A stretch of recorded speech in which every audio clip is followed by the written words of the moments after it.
Olá, meus caros. Deixa eu contar uma coisa para você antes de você assistir o vídeo de hoje. Eu escrevi um livro. O livro se chama Assim Nasce uma Empresa. É um livro voltado para todo mundo que tem algum tipo de interesse em entender como é que se abre e como é que se cuida de uma empresa. Então você que tem ou pensa em um dia ter uma empresa, vai gostar muito do conteúdo do livro. Para conhecer sobre o livro, você pode visitar o site que a gente criou para divulgar o livro, que é www.assimnasceumaempresa.com.br, ou, a partir de 20 de outubro, que é a data do lançamento do livro, ele vai estar em todas as livrarias, vai estar também no site do Submarino, que é www.submarino.com.br, ou ainda no site da editora, que é www.brasport.com.br. Obrigado pela atenção, aproveita o vídeo. Vamos conversar agora um pouquinho a respeito de uma questão que de vez em quando causa uma dor de cabeça para um ou outro aqui ou acolá. Eu estou falando a respeito da distribuição disfarçada de lucros. Deixa eu explicar para vocês esse conceito, vamos ver até que ponto isso pode ou não ser útil para você. Olha só, imagine que uma determinada empresa tenha 2 sócios e que esses 2 sócios trabalhem lá na empresa. Então, esses sócios eles têm direito, em outros vídeos a gente fala disso, a receber remunerações. Por exemplo, uma remuneração pelo seu trabalho, que é o que a gente chama de prolabore. Eles podem eventualmente ter direito a receber juros sobre capital próprio. A gente tem também vídeos falando sobre isso. E podem receber lucros, que é o resultado financeiro do negócio. Essas 3 remunerações, elas têm características específicas, né, e tributações específicas.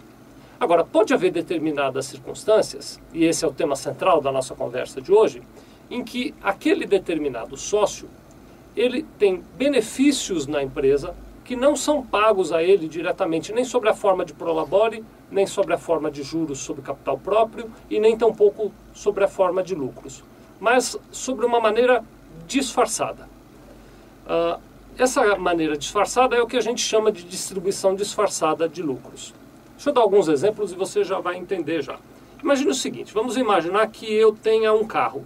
Então eu sou sócio de uma empresa e eu tenho o meu carro particular.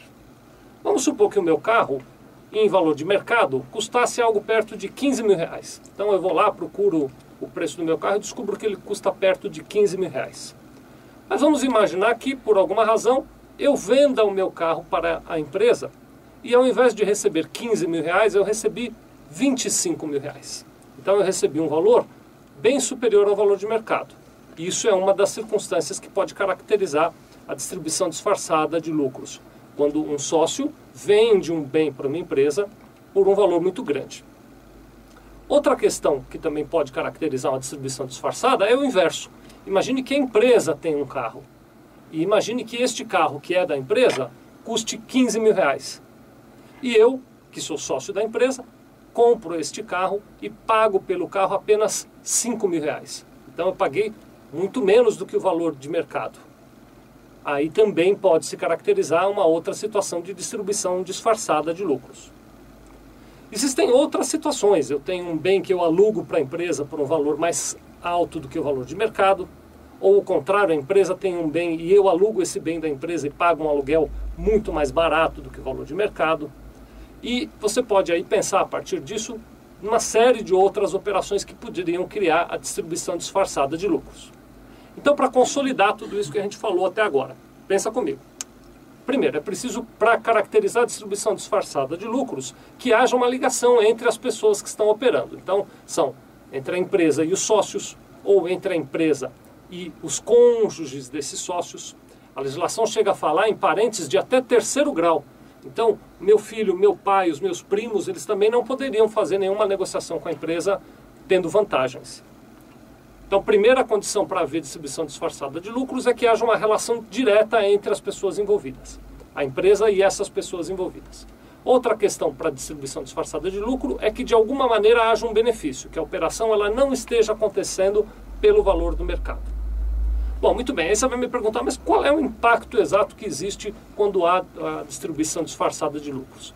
O impacto que ocorre nessas situações é que, especialmente nas empresas que são optantes do lucro real, você registra uma despesa ou deixa de registrar uma receita que diminui a base de cálculo do imposto que a tua empresa vai pagar. E, portanto, a partir disso você esconde a base de cálculo do governo e quando ele identifica que há essa distribuição disfarçada de lucros, ele cobra a diferença de imposto da empresa. Então, toma cuidado, vê aí qual é a estrutura de negócios que existe entre a tua empresa e os sócios da sua empresa, para que você não caia sem querer numa caracterização de distribuição disfarçada de lucros. Muito obrigado.